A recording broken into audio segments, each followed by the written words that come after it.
নমস্কার বন্ধুরা, আজকে আমি সহজ রান্না চ্যানেলটিতে তোমাদের সামনে বানাবো হোলি স্পেশাল বাম পাতা পকোড়া। সম্পূর্ণ ভিডিওটা তোমরা দেখতে থাকো। এবার আমরা বাটারটাকে বানিয়ে নেব পকোড়া ভাজার জন্য। সম্পূর্ণ ঘরোয়া পদ্ধতিতে নিয়ে নিচ্ছি চালের গুঁড়ো, দিচ্ছি 1 চামচ পরিমাণ কর্নফ্লাওয়ার, দুটো দিয়ে ভালো করে মিক্স করে নেব। দিয়ে নিচ্ছি পরিমাণ মতন লবণ, পরিমাণ মতন হলুদ, দিয়ে নিচ্ছি পরিমাণ মতন কাশ্মীরি লঙ্কার গুঁড়ো কালার আসার জন্য। আমাদের বিস্কিটের গুঁড়ো দেওয়ার কথাও ভুলে গেছিলাম, তো এখন এর মধ্যে দিয়ে দিচ্ছি বিস্কিটের গুঁড়ো। এবার আমরা ভালো করে মিক্স করে নেব।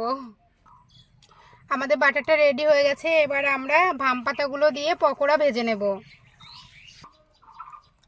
আমরা কড়াইতে দিয়ে নিচ্ছি তেল। আমরা এবার পকোড়াগুলো ভেজে নেব একটা একটা করে। তোমরা দেখতে পাচ্ছ যে আমাদের পকোড়া দুটো ভাজা হয়ে গেছে, লাল লাল হয়ে গেছে। এখন আমরা এটা তুলে নেব।